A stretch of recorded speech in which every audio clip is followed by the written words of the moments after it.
গল্পের শুরুতে দেখা যায় অক্সিলিশন নামের এক কোম্পানি পৃথিবীর মেইন এনার্জি সরবরাহকারী হয়ে উঠেছে। এই উত্থান ঘটে তখন যখন একের পর এক 3টি নিউক্লিয়ার প্ল্যান্ট দুর্ঘটনায় ধ্বংস হয়ে যায়। মানুষ তখন নিউক্লিয়ার এনার্জি থেকে মুখ ফিরিয়ে নেয়।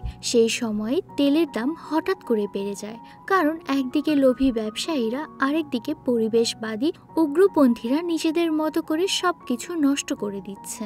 ফলস্বরূপ 2018 সালে ভয়াবহ এনার্জি সংকট দেখা যায় আর সারা বিশ্ব অচল হয়ে পড়ে। সেই অচলাবস্থার মধ্যেই অক্সিলিশন নামক এই কোম্পানিটা একটা নতুন প্রযুক্তি নিয়ে আসে, ট্রিফিশন ইঞ্জিন নামে। তারা এটা বানায় একটা পুরনো মেলটাউন সাইটের ওপর, যেখানে এটা একদিকে সব বিষাক্ত গ্যাস পরিষ্কার করছে, অন্যদিকে বিদ্যুৎ উৎপাদন করছে। শুরুতে এই কাজ খুব ধীরে এগোচ্ছিল, কিন্তু 2025 সালের মধ্যে গোটা পৃথিবী এটা অ্যাকসেপ্ট করে নেয়। ফসিল ফুয়েল ধীরে ধীরে হারিয়ে যেতে থাকে আর অক্সিলিশন হয়ে ওঠে প্রধান এনার্জি সাপ্লায়ার। তারা যেন অতীতের সমস্যা সেরে ভবিষ্যতের জন্য এক নতুন পৃথিবী বানাতে শুরু করে। এই সময় অন্য এক জায়গায় অ্যাবি ডিকসন নামের এক মেয়েকে দেখা যায়। সে হঠাৎ ঘুম থেকে হাঁপাতে হাঁপাতে উঠে পড়ে। সে সঙ্গে সঙ্গে তার অ্যালার্ম বন্ধ করে দেয় আর ফোন করে ডেভিডকে। ডেভিড কল পেয়ে খুব বিরক্ত, কারণ এখনো ভোর হয়নি আর আজকে আবার ক্রিমসনের ছুটি। অ্যাবি ওকে জানায় গিবসন ডেজার্ট নর্থে কাজ করা দুজন ফিল্ড টেকনিশিয়ানের সঙ্গে হঠাৎ করেই যোগাযোগ বিচ্ছিন্ন হয়ে গেছে। এই জায়গাটা হলো দক্ষিণ গোলার্ধের সবচেয়ে বড় নিউক্লিয়ার বর্জ্য সংরক্ষণ এলাকা। অ্যাবির মনে হচ্ছে সেখানে কিছু একটা খারাপ হয়েছে। ডেভিড জানায় এখন কাউকে পাঠানো সম্ভব না। তখন অ্যাবি বলে তাহলে সে নিজেই যাচ্ছে এবং ডেভিডকে অনুরোধ করে যেন ওর ট্রান্সপোর্টের ব্যবস্থা করে দেয়। এরপর অ্যাবি একা একটা ট্রিক পটারে উঠে গিবসন ডেজার্ট নর্থের দিকে রওনা দেয়। পাইলট ওকে সতর্ক করে দেয় যে তারা এখন রেড জোনে ঢুকছে। পাইলট বলে এখানে কেন একটা টেক অ্যাসিস্ট্যান্টকে পাঠানো হলো। তখন অ্যাবি ওকে জানায় সে এখন আর টেক অ্যাসিস্ট্যান্ট না, সাব প্রমোশন পেয়ে চিফ টেক ইঞ্জিনিয়ার হয়েছে, যদিও তার সব কাজই এখনো পর্যন্ত ল্যাবের মধ্যেই সীমাবদ্ধ ছিল। ট্রিকপ্টার থেকে দূরে যখন ফ্যাসিলিটি দেখা যায়, অ্যাবি বোঝায় যে এখানে যোগাযোগ একদম বিচ্ছিন্ন হয়ে গেছে। সে বলে যখনই সিস্টেম ঠিক করবে তখন হেডকোয়ার্টারে জানিয়ে দেবে, যেন একটা ভালো রেস্কিউ টিম পাঠানো হয় আর ভবিষ্যতে যেন এই পাইলটকে আর না পাঠানো হয়। এরপর সে হাঁটতে হাঁটতে ফ্যাসিলিটির মেইন এন্ট্রান্সে আসে। সেখানে ভয়েস অ্যাক্টিভেটেড ডিকনট্যামিনেশন চালু করতে চায়, কিন্তু সেটা কাজ করে না। তখন সে নিজেই একটা ম্যানুয়াল লিভার টেনে ডিকনট্যামিনেশন প্রসেস চালু করে। ভেতরে ঢুকে অ্যাবি একটা ভিডিও লগ রেকর্ড করতে থাকে, কিন্তু কেউ তার ডাকে সাড়া দেয় না। জায়গাটা প্রায় পরিত্যক্ত, ভাঙাচোরা আর নোংরা। সে ঠিক করে যতক্ষণ পর্যন্ত কমিউনিকেশন ফিরে না আসে সে নিয়মিত লগ রেকর্ড করবে আর পরে আপলোড করে দেবে। হঠাৎ সে একটা শব্দ শুনতে পায়। একটা লোক হাতে গলফ স্টিক নিয়ে তার সামনে এসে দাঁড়ায় আর জিজ্ঞেস করে সে কে। তখন অ্যাবি নিজের পরিচয় দেয়। সে কোম্পানির পক্ষ থেকে এসেছে সিস্টেম ঠিক করতে, কিন্তু লোকটা বিশ্বাস করতে চায় না। অ্যাবি চেষ্টা করে ওপেন ওয়ার্কের সাথে কানেক্ট হতে, কিন্তু কিছুতেই হয় না। তখন সে টেবিলের ওপরে থাকা একটা স্ক্যানার ব্যবহার করে, যেখানে তার পরিচয় কনফার্ম হয়। তখন সে নিজেকে অ্যাবি বলে পরিচয় দেয়। লোকটা নিজের নাম বলে রবিনসন। অ্যাবি জানায় সে একা এসেছে কোম্পানির ট্রিকপ্টারে করে আর শুধু সিস্টেম ঠিক করেই চলে যাবে। অ্যাবি ডক্টর জি কে খুঁজতে যায়, কিন্তু রবিনসন জানায় সে এখন মরুভূমিতে সার্ভে করতে বেরিয়েছে আর ঠিক কখন ফিরবে তা সে জানে না। শুধু এইটুকু জানে সে একটা বাগি নিয়ে চলে গেছে। এই সময় একটা অ্যালার্ম বেজে ওঠে। অ্যাবি একটা এরর কোড দেখতে পায় আর জানতে চায় এটা কেন হচ্ছে, কিন্তু রবিনসন গুরুত্ব দেয় না, বরং একটা লিভার টেনে সিস্টেম রিসেট করে দেয়। অ্যাবি বিরক্ত হয়ে বলে এটা একটা গুরুত্বপূর্ণ ফ্যাসিলিটি, এখানে সবকিছু খতিয়ে দেখতে হবে। রবিনসন মাথা নাড়িয়ে হেসে দেয় আর চলে যেতে থাকে। অ্যাবি তখন বলে তাকে যেন তার রুমে নিয়ে যাওয়া হয়। রবিনসন তখন তাকে একেবারে পুরো জায়গাটা ঘুরিয়ে দেখায়। সেখানে জেনারেল এরিয়া, কিচেন আর একটা সানরুম দেখায়। সে মজা করে বলে তার রোদে পুড়তে ভালো লাগে না। অ্যাবি বোঝায় এটা আসলে ইউভি এক্সপোজার আর মেন্টাল হেলথের জন্য দরকারি, কিন্তু রবিনসন গুরুত্ব দেয় না। এরপর সে তাকে সিক বেতে নিয়ে যায় আর জানায় তাদের নিজস্ব ডক্টর আছে। শেষে অ্যাবিকে গেস্ট কোয়ার্টারে নিয়ে যায়। এরপর অ্যাবি আবার বাইরে বের হয়, কিন্তু জায়গাটা একদম চুপচাপ। সে রবিনসনকে ডাকতে থাকে, কিন্তু কোনো উত্তর মেলে না। অবশেষে সে ওকে খুঁজে পায় এবং দেখে সে গিটার বাজাচ্ছে। অ্যাবি তাকে একটা কমিউনিকেশন ডিভাইস দিতে চায়, কিন্তু সে নেয় না। সে বলে সবসময় আশেপাশেই থাকবে। তখন সে জানতে চায় অ্যাবি কি শুধুই এটা দেখতেই এসেছে। অ্যাবি তখন কমিউনিকেশন ইউনিট ঠিক করতে বসে পড়ে। রবিনসন বলে, তোমার সঙ্গে কথা বলে ভালো লেগেছে। অনেকদিন ধরে আমি খুব একা ছিলাম। অ্যাবি জানিয়ে দেয় সে এসেছে শুধুই ফ্যাসিলিটি ঠিক করতে, গল্প করতে না। এরপর অ্যাবি বুঝিয়ে দেয় যে ডিভাইসটা সে ঠিক করছে এটা হলো ইউনিভার্সাল কমিউনিকেশন ইউনিট, যেটা পুরো সিস্টেমের প্রাণ। কিন্তু রবিনসন সেটা চিনতেই পারে না। অ্যাবি অবাক হয়ে যায়। সে তখন ডিভাইসটাকে ডাইনোসর বলে ব্যঙ্গ করে। অ্যাবি জানায় এই ফ্যাসিলিটিটা হলো অক্সিলেশনের ইনফ্রাস্ট্রাকচারের প্রোটোটাইপ, আর এটা তাদের একটা বিশাল অর্জন। কিন্তু এখন এতে কোনো পাওয়ার নেই। তখন রবিনসন ব্যাকআপ ব্যাটারি অফার করে, কিন্তু অ্যাবি বলে তাকে আগে ডায়াগনস্টিক চালাতে হবে। সঠিক সমস্যা কোথায় সেটা খুঁজে বের করতে হবে। তারা তখন মেশিন রুমের দিকে রওনা হয়। হাঁটতে হাঁটতে রবিনসন জানতে চায় অ্যাবি সাধারণত কোথায় কাজ করে। অ্যাবি বলে সে হেডকোয়ার্টারে থাকে। তখন রবিনসন এসডিপি এর কথা বলে, অর্থাৎ সেন্সরি ডেপ্রিভেশন সাইকোসিসের কথা। জানালা ছাড়া বদ্ধ জায়গায় থাকলে মানুষ এসডিপিতে ভোগে। তখন অ্যাবি জিজ্ঞেস করে ডক্টর জি কবে ফিরবে। রবিনসন জানায় জ্যাক কখনো সময় বলে না, আর সব সময় একটা লক দরজার পেছনে কাজ করে।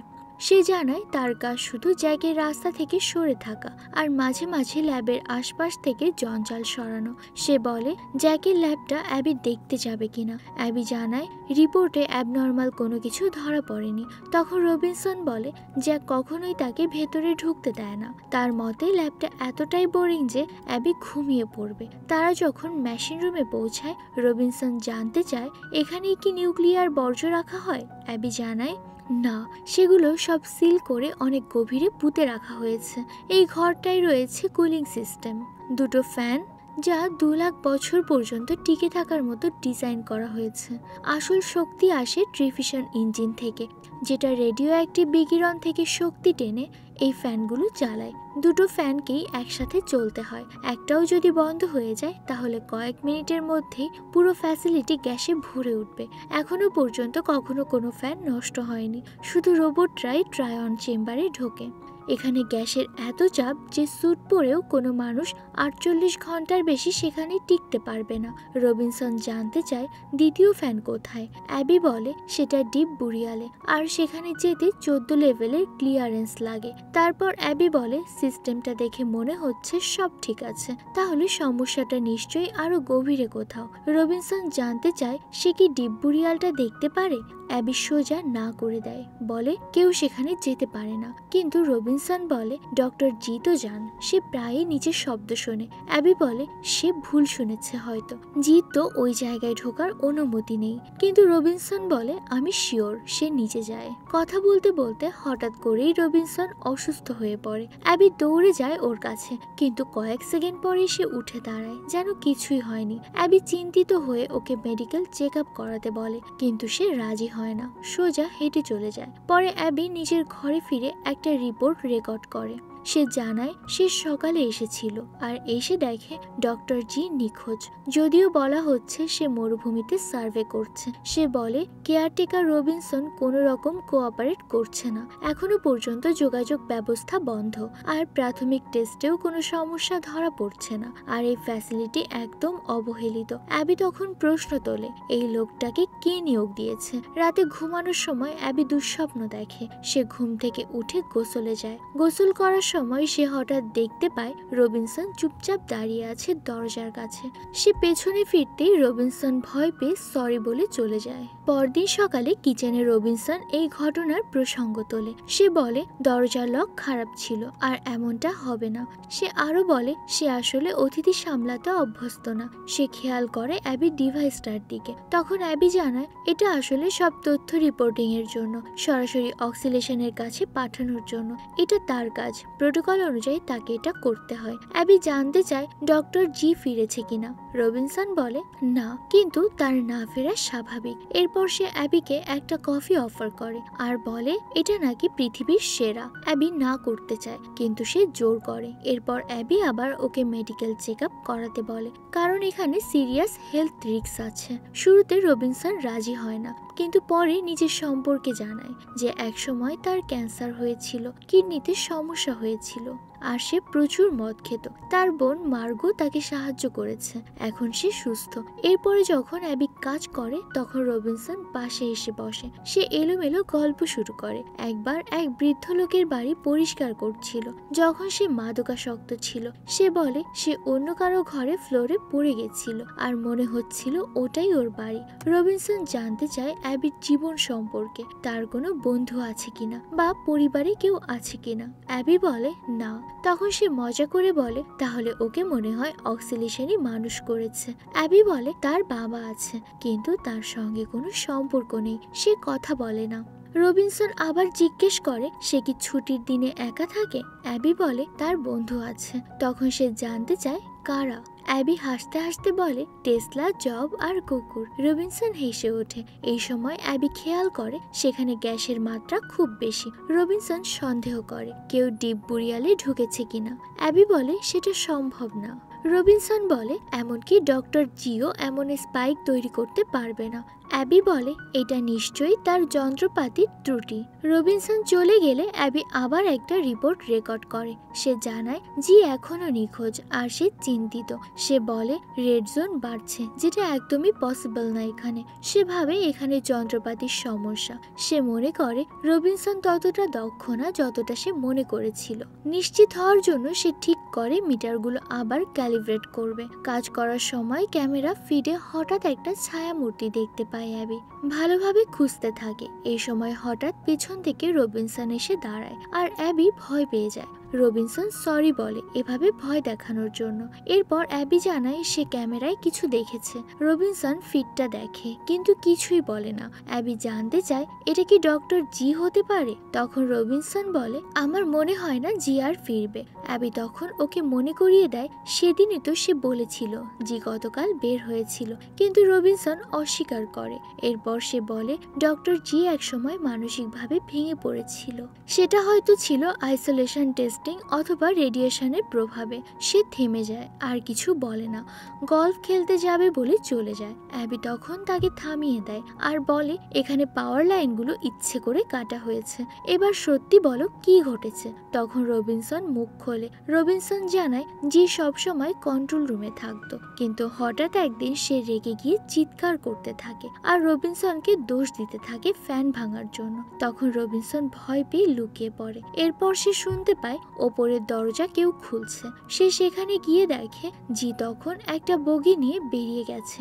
রবিনসন সন্দেহ করে বলে জি এত দূর মরুভূমিতে টিকে থাকতে পারবে না, কিন্তু অ্যাবি বলে সে নিজে কাউকে দেখেছে। রবিনসন সেটা পাত্তা না দিয়ে বলে এই ফ্যাসিলিটি ব্রেন নিয়ে খেলে। এরপর সে গলফ খেলতে যাচ্ছে বলে চলে যায়। অ্যাবি আবার কাজে ব্যস্ত হয়ে পড়ে। পরে রবিনসনকে না পেয়ে সে নিজেই হেলমেট পরে মরুভূমিতে বেরিয়ে পড়ে। বালির মাঝে সে দেখতে পায় একজন স্যুট পরা লোক পড়ে আছে। সে তার দেহটা নিয়ে আসে, কিন্তু ফ্যাসিলিটির দরজা তখন লক করা ছিল। সে চিৎকার করে রবিনসনকে ডাকতে থাকে। প্রথমে রবিনসন দরজা খুলতে চায় না। অ্যাবি হুঁশিয়ারি দেয় ওরা দুজনেই বাইরে থাকলে মরে যাবে। কিছুক্ষণ টান টান উত্তেজনার পর সে দরজা খুলে দেয় আর দুজন মিলে লোকটিকে ভেতরে নিয়ে আসে। তারা লোকটিকে মেডিকেল টেবিলে রাখে। অ্যাবিও ট্রিটমেন্ট করতে শুরু করে আর রবিনসনের ওপর চিৎকার করে ও কেন ওকে ভেতরে ঢুকতে দিচ্ছিল না। রবিনসন বলে এটা প্রোটোকল ছিল, কিন্তু অ্যাবি জোর দিয়ে বলে এই লোকটাই ডক্টর জি। রবিনসন বলে শিওর বলা যাচ্ছে না। অ্যাবি তাকে মনে করিয়ে দেয় তারা তো এখন একেবারে রেড জোনে, কোনো শহরের কাছেও না। সে হেলমেট খুলে দেয়। তখন রবিনসন স্বীকার করে যে এটা সম্ভবত জি। অ্যাবি ওর পালস দেখে আর তার শরীরে এক্সোমরফিন ইনজেক্ট করে দেয়। দেয়। রবিনসন ফিসফিস করে বলে জি খুব একটা দূর যেতে পারেনি। অ্যাবি ভাবে সে নিজেই ফিরে এসেছে কিনা। হঠাৎ রবিনসন জিকে হাতকড়া পরিয়ে দেয়। অ্যাবি জানতে চায় এটা সে কেন করছে। রবিনসন বলে সাবধান হচ্ছি, জির জ্ঞান ফিরলে সে আমাদের জন্য বিপজ্জনক হতে পারে। এরপরে দেখা যায় অ্যাবি সানরুমে রেস্ট নিচ্ছে। ঘুমের মাঝে সে আবার একটা স্বপ্ন দেখে। একটা ছোট্ট মেয়ে ঘরে ঢুকছে যেখানে লাইফ সাপোর্টে রাখা এক বৃদ্ধা শুয়ে আছে। হঠাৎ সে চমকে জেগে ওঠে। রবিনসন তখনই তার কাছে এসে জানায় অ্যাবি চিৎকার করছিল। অ্যাবি বলে এটা শুধু দুঃস্বপ্ন ছিল। রবিনসন জিজ্ঞেস করে এটা কি ওর বাবার ব্যাপারে ছিল, কারণ অ্যাবি ঘুমে তার নাম বলছিল। অ্যাবি বলে সে যখন 7 বছর বয়সের ছিল তখন তার বাবা নিজের মাকে ইচ্ছে করে মরতে দিয়েছিল। তখনই একটা অ্যালার্ম বেজে ওঠে। দুজনে দৌড়ে যায় কন্ট্রোল রুমে। সেখানে দেখা যায় একটা মেইন ফ্যান কাজ করছে না। অ্যাবি রবিনসনকে বলে কনসোল রিসেট করতে, এতে পাওয়ার ফিরে আসে, কিন্তু ফ্যান নড়ে না। অ্যাবি মেশিন রুমে যায় এবং দেখে ফ্যান বন্ধ আর ফ্লোরে রক্ত পড়ে আছে। সেখান থেকে সে একটা দাঁত তুলে নেয়। পরে সে রবিনসনকে জিজ্ঞেস করে সে কি এই ঘরে ঢুকেছিল। রবিনসন অস্বীকার করে বলে তার তো অ্যাক্সেসই নেই। আর অ্যাবির এই অভিযোগে সে অবাক হয়। অ্যাবি সরি বলে, কিন্তু সে বলে ব্যাপারটা দেখে মনে হচ্ছে কেউ ইচ্ছে করে নষ্ট করেছে। অ্যাবি জানায় তাকে এখন যে কোনো উপায় এই যোগাযোগ ব্যবস্থা চালু করতেই হবে আর এই স্কিউয়ের সাথে যোগাযোগ করতে হবে, কারণ এই ঘটনা এখন ওর ক্ষমতার বাইরে। রবিনসন জানতে চায় ব্যাপারটা কতটা গুরুতর। অ্যাবি বলে যদি দ্বিতীয় ফ্যানটা ঠিক থাকে তাহলে কয়েকদিনের মধ্যেই গ্যাস জমে ভয়াবহ বিপদ ঘটবে। এরপর অ্যাবি আরেকটা রিপোর্ট রেকর্ড করে। সেখানে জানায় একটা মেশিন ফ্যান হঠাৎ করে বন্ধ হয়ে গেছে আর সেটা কিভাবে হলো জানা যাচ্ছে না। সে একটা ইমার্জেন্সি রিপেয়ার টিম চায়। অক্সিলেশনের মতো একটা অর্গানাইজেশনের ক্ষেত্রে এমনটা হওয়া অসম্ভব, যদি না কেউ এটা ইচ্ছে করে থাকে। রিপোর্ট শেষ করে সে সাইন অফ করে দেয়। অ্যাবি যখন কন্ট্রোল রুমে ফিরে আসে দেখে রবিনসন গিটার বাজাচ্ছে আর ডক্টর জি এর দিকে নজর রাখছে। সে জানায় জি এর উপস্থিতিতে সে অস্বস্তি বোধ করছে আর বলছে তাকে একাই নজরদারি করতে দিতে। অ্যাবি বলে সে নিজেই দেখাশোনা করবে। রবিনসন চলে যাওয়ার পর অ্যাবি একা বসে জিকের দিকে তাকিয়ে থাকে। চুপচাপ বসে থাকতে থাকতে তার ছোটবেলার সেই অস্বস্তিকর স্মৃতিগুলো ফিরে আসে। তখন হঠাৎ ডক্টর জি বিভ্রান্ত অবস্থায় জেগে ওঠে। অ্যাবি তাকে শান্ত করার চেষ্টা করে। সে জিজ্ঞেস করে এখানে কোথায় আছে সে।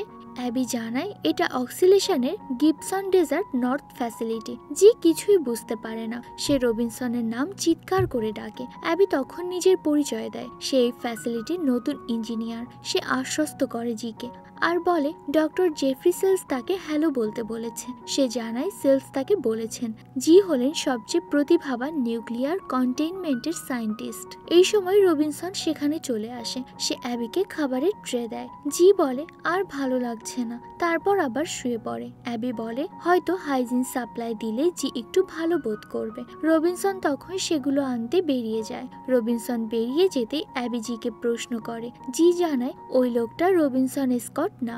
আসল রবিনসন এক রাতে একটা ব্রিজ চেক করতে বেরিয়ে গিয়েছিল আর কখনো ফেরেনি। জি তখন তার ল্যাবে ছিল আর এই অপরিচিত লোকটা তখনই ফ্যাসিলিটিতে ঢোকে। জি তখন পালিয়ে যেতে পেরেছিল। সব শুনে অ্যাবি হতবাক হয়ে যায়। সে বলে যদি এই লোকটা রবিনসন স্কট না হয় তাহলে সে ফ্যাসিলিটিতে ঢুকলো কিভাবে। জি বলে সে কিচ্ছু জানে না, তবে ধারণা করে ওকে হয়তো রেড জোনে ফেলে দেওয়া হয়েছিল।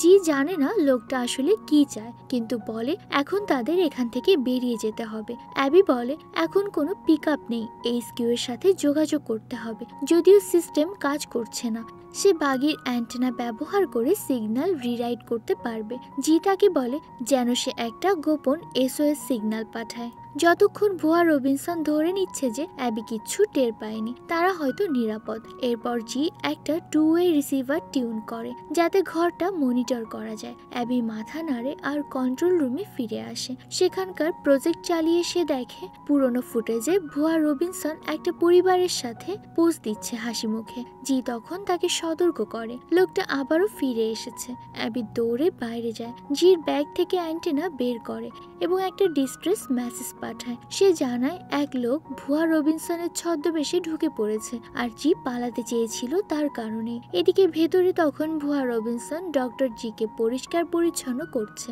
তার দাড়ি কামাচ্ছে। ব্লেডটা জির গলায় ঘেঁষে যেতেই জি কেঁপে ওঠে। ঠিক তখনই অ্যাবি ফিরে আসে। এরপর সুযোগ বুঝে তারা পালানোর চেষ্টা করে। জি জিজ্ঞেস করে লোকটা কোথায়। অ্যাবি বলে সে ঘুমাচ্ছে, এখনই তাদের বেরিয়ে যেতে হবে। সে জিকে বলে নজর রাখতে আর সে বের হওয়ার জন্য রেডি হতে থাকে। জি জানতে চায় সিগন্যাল পাঠানো হয়েছে কিনা। অ্যাবি বলে সেটা পরের কাজ। তাদের প্ল্যান বাইরে অপেক্ষা করে সাহায্যের জন্য 40 মিনিটের মতো অপেক্ষা করা। কিন্তু হঠাৎ দরজায় দাঁড়িয়ে যায় সেই নকল রবিনসন। তার হাতে ছিল গলফ স্টিক। সে জানতে চায় ওরা কি করছে। অ্যাবি সরাসরি বলে দেয় সে জানে লোকটা রবিনসন না। লোকটা অস্বীকার করে, কিন্তু জি অ্যাবিকে সমর্থন করে। ভুয়া রবিনসন চেষ্টা করে অ্যাবির বিশ্বাস ভাঙতে, জির ওপর সন্দেহ তৈরি করতে, কিন্তু হঠাৎ জি লেজার ব্লেড তুলে লোকটাকে কেটে ফেলে। এরপর সে দরজা বন্ধ করে পালায়। অ্যাবি ওর ক্ষত দেখে বুঝতে পারে সেটা ভয়াবহ। সে ওকে বিছানায় নিয়ে যায়। লোকটা জিজ্ঞেস করে জি ওর সম্পর্কে অ্যাবিকে কি বলেছে। অ্যাবি জানায় জি বলেছে তুমি নকল রবিনসন, যে আসল রবিনসনকে মেরেছে। প্রথমে অ্যাবিও তাই ভেবেছিল। তারপর অ্যাবি দরজার সার্কিট হ্যাক করে। দুজনেই বাইরে বেরিয়ে আসে। ভুয়া রবিনসন তখন জির খোঁজে দৌড়ায় আর অ্যাবি চলে যায় কন্ট্রোল রুমে তার ডাটা ট্যাবলেট আনতে। তখন একটা ক্যাবিনেট খুলে অ্যাবি দেখতে পায় ভেতরে মৃত অবস্থায় রয়েছে আসল রবিনসন। ঠিক সেই সময় ভুয়া রবিনসন পৌঁছে যায় জির কাছে আর গলফ স্টিক দিয়ে তাকে আক্রমণ করে। অ্যাবি এসে লোকটাকে আঘাত করে। লড়াইয়ের মাঝে লোকটার একটা দাঁত পড়ে যায়। তখন অ্যাবি দেখে তার শরীরে গ্যাসের লক্ষণ, মানে সে রেড জোন পেরিয়ে এসেছিল। অ্যাবি জিজ্ঞেস করে সে আসলে কে, কিন্তু সে তার উত্তর না দিয়ে অ্যাবিকে লেজার ব্লেড দিয়ে আক্রমণ করে পালিয়ে যায়। অ্যাবি তখন জির কাছে ফিরে আসে আর জিজ্ঞেস করে ফ্যাসিলিটি বহু বছর ধরেই নষ্ট হয়ে আছে আর জি সেটা জানতো কিনা। জি স্বীকার করে রেড জোন আসলেই চারদিকে ছড়িয়ে পড়েছে। অ্যাবি জানতে চায় তাহলে কোম্পানিকে জানানো হয়নি কেন। জি বলে অক্সিলেশনের অনেকেই এই সত্য জানে, সেলস আর জিও জানতো। অ্যাবি এটা শুনে হতভম্ব হয়ে যায়। জি বলে তাদের তৈরি শক্তি তো হাসপাতাল, শহর, বাড়ি সব চালায়। তার মতে এক অজানা শহরের বিনিময়ে গোটা বিশ্বকে শক্তি দেওয়া মানে তো অনেক ভালো একটা কাজ। অ্যাবি রেগে যায়। সে বলে ওই লোকটার পরিবার ছিল। সে অস্ত্র তুলে রেগে গিয়ে বলে জি যেন তার কাছ থেকে দূরে থাকে। এরপর সে একা বেরিয়ে যায়। জি ওকে ডাকে, কিন্তু অ্যাবি থামে না। পরে অ্যাবি গিয়ে সেই নকল লোকটার সামনে এসে দাঁড়ায়। জিজ্ঞেস করে সে রেড জোন পেরিয়ে বেঁচে আছে কিভাবে। সে বলে সেও এর সাইড এফেক্টের কারণে দিনে দিনে মরে যাচ্ছে। অ্যাবি তাকে অনুরোধ করে, কিন্তু সে কথা না শুনে আগুন জ্বালিয়ে দেয় ডিপ বুরিয়াল চেম্বারে। চারপাশ এতে কেঁপে ওঠে। এরপর বুরিয়াল চেম্বারে আগুন লেগে যায়। পুরো ফ্যাসিলিটি ভেঙে পড়তে শুরু করে। অ্যাবি হেলমেট পরেই দৌড় দেয়। পেছনে একটার পর একটা ব্লাস্ট হচ্ছে। বাইরে এসে দেখে ওপর দিয়ে একটা ট্রিকপ্টার উড়ে যাচ্ছে, কিন্তু তার জন্য থামে না। অ্যাবি একা পড়ে যায় ধ্বংসস্তূপের মাঝে। সে হেলমেট খুলে ফেলে আর ধীরে ধীরে বিষাক্ত বাতাসে হাঁটতে থাকে। আত্মসমর্পণ করে বিষাক্ত গ্যাসের সামনে। এর কিছু সময় পর দেখা যায় অক্সিলেশনের ক্লিন আপ টিম সেখানে পৌঁছে গেছে। তারা পুরো এলাকা পরীক্ষা করে, যা কিছু অবশিষ্ট আছে তা সংগ্রহ করে এবং সেই সাথে অ্যাবির নিথর দেহ আর তার মিশনের রেকর্ড রাখা ডিভাইসটাও। আর এখানেই গল্পটা শেষ হয়ে যায়। অ্যাবি শেষ পর্যন্ত প্রাণ হারালেও তার সাহসিকতা আর রেখে যাওয়া রেকর্ড হয়তো একদিন সেই শক্তিশালী অক্সিলেশনের মুখোশ খুলে দিবে, যাতে ভবিষ্যতে আর কোনো নিরপরাধ প্রাণ এভাবে হারিয়ে না যায়। তো কেমন লাগলো আমাদের আজকের এই গল্পটা অবশ্যই কমেন্ট করে জানাবেন। আর নতুন কোনো গল্পের রিকমেন্ডেশন থাকলে সেটা আমাদের কমেন্ট বক্সে লিখে জানাতে পারেন। দেখা হবে নতুন কোনো গল্প নিয়ে নতুন কোনো সময়ে। সেই অবধি ভালো থাকুন, সুস্থ থাকুন। আল্লাহ হাফেজ।